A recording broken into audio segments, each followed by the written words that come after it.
শ্রদ্ধেয় সম্মানিত দর্শক, আপনারা দেখছেন বরাকের আওয়াজ। আমি আপনাদেরকে স্বাগত জানাই। আজকে অন্তত 5 দিন পর বাংলাদেশে নেট চালু করা হয়েছে, ইন্টারনেট সেবা। এই ইন্টারনেট সেবা চালু হওয়ার পরে জানতে পারলাম ফেসবুকের মাধ্যমে, এক্সের মাধ্যমে এবং ইউটিউবের মাধ্যমে। বিশেষ করে আমার একজন বাংলাদেশি বন্ধু আমাকে শেয়ার করেছেন হোয়াটসঅ্যাপে। উনি এখন চেন্নাইয়ে আছেন চিকিৎসারত অবস্থায়, মানে অনেক বড় সমস্যার কারণে এসেছেন, অনেক বড় একটা রোগ হয়েছে, সেজন্য আজকে মানে ফেসবুকের মাধ্যমে দেখতে পেলাম যে গণহত্যা, এটাকে গণহত্যা বলা যায়। সরকারি হিসাব তো সদস্য দিচ্ছে, কিন্তু মানে বেসরকারি হিসাব 300-র উপরে চলে গেছে। আপনারা আমার থাম্বনেইলে দেখতে পারবেন, আমি ভিডিও দিতে পারবো না, কারণ অন্যের ভিডিও দিতে তো সমস্যা আছে, আমার ভিডিওতে যদি অ্যাড করি। আচ্ছা, যাই হোক, থাম্বনেইলে আপনারা দেখতে পারবেন একটা ছেলে, একটা ছাত্র অপর একটা ছাত্রকে টেনে হিচড়ে নিয়ে যাচ্ছে।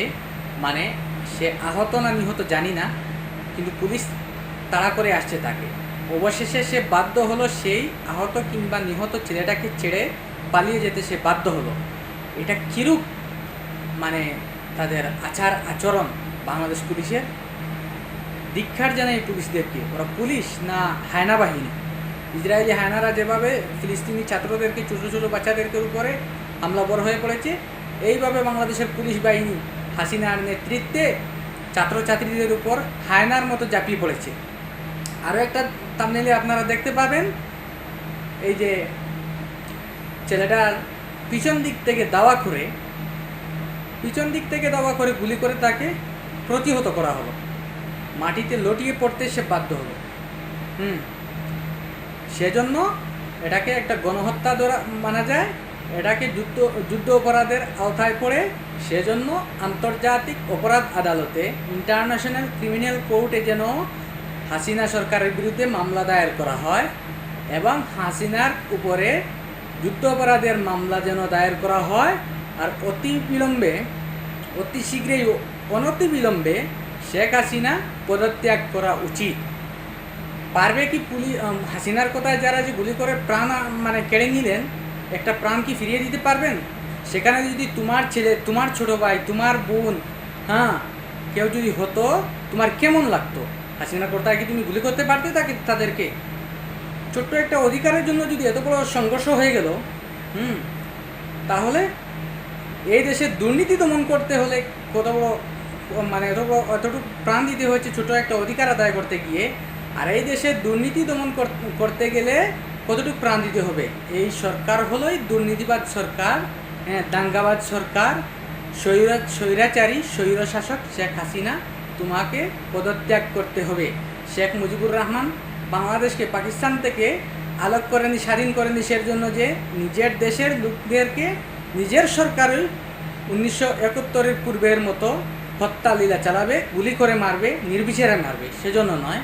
সেজন্য স্বৈরাচারী নেত্রী শেখ হাসিনা, তুমি পদত্যাগ করো এবং তোমার বিচার অতি শীঘ্রই হবে। আজকে আন্তর্জাতিক আদালতে যদি নাও হয়, আল্লাহর আদালতে হবে, হাসরের মাঠে ইনশাআল্লাহ। আর তুমি এতটা প্রাণের মানে পাপের বোঝা তুমি নিতে হবে। তোমার জন্য জাহান্নামের আগুন অপেক্ষা করতেছে, এবং তোমার অন্ধভক্ত অনুসারীদের জন্যই, সবার জন্য আল্লাহর গজব অনিবার্য।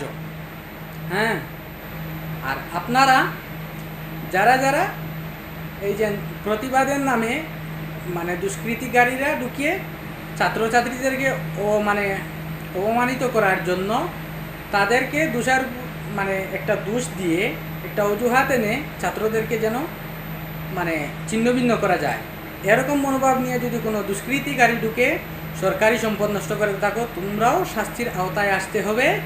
যারা সরকারি সম্পদ নষ্ট করেছে তাদেরকে মানে ধরে নিয়ে উচিত শিক্ষাটা দেওয়া হোক। কোনো ছাত্র যারা অধিকারের জন্য লড়াই করতেছে, তারা কখনো সরকারি সম্পদকে নষ্ট করতে পারে না, বিনষ্ট করতে পারে না। এরা নিশ্চয় দুষ্কৃতিকারী, সন্ত্রাসবাদী। তাদেরকে আইনের আওতায় এনে শাস্তি দেওয়া হোক। এবং হাসিনা সরকার, তুমি তোমার এই ব্যর্থতার কারণে, এতটুকু প্রাণ যাওয়ার কারণে তুমি পদত্যাগ করতে হবে। আর ছাত্রছাত্রীরা যেন বিচার পায় বাংলাদেশের সর্বোচ্চ ন্যায়ালয়ের মাধ্যমে। সর্বোচ্চ ন্যায়ালয়ের কাছে আমার আবেদন, যেন ছাত্রছাত্রীরা যারা প্রাণ আহুতি হয়েছে তারা যেন এর পরিবর্তে তারা ন্যায় ইনসাফ পায়, তাদেরকে যেন মোটা অঙ্কের অর্থ প্রদান করা হয়, আর তারা যেন শান্ত হয়ে যায়, আর তাদের আত্মা শান্তি পাবে তখন যখন এই যে আইন আপনারা প্রণয়ন মানে পুনর্বিবেচনা করেছেন, হ্যাঁ, আইনের মানে কালো অধ্যায়কে বাতিল করে নতুন একটা অধ্যায় আপনারা লিখেছেন 93% মেধাদের জন্য, 5% মুক্তিযোদ্ধাদের জন্য, 2% অন্যান্যদের জন্য। ধন্যবাদ। আর এটা কার্যকর করলে তাদের আত্মা শান্তি পাবে, এবং শেখ হাসিনা পদত্যাগ করলে বিশেষ করে এই শহীদদের আত্মা শান্তি পাবে এবং তারা সুবিচার পাবে, সুষ্ঠু বিচার হবে। আর যদি স্বৈরাচারী নেত্রী ক্ষমতায় বসে থাকেন, এইভাবে হত্যালীলা চলবে, ভবিষ্যৎটা বাংলাদেশের বিনষ্ট হয়ে যাবে, অন্ধকার হয়ে যাবে। ধন্যবাদ। আর আপনারা আমার এই বরাকের আওয়াজ চ্যানেলটাকে সাবস্ক্রাইব করবেন, শেয়ার করবেন এবং লাইক করবেন। মতামত আপনাদের কমেন্টের মাধ্যমে জানাবেন। ধন্যবাদ।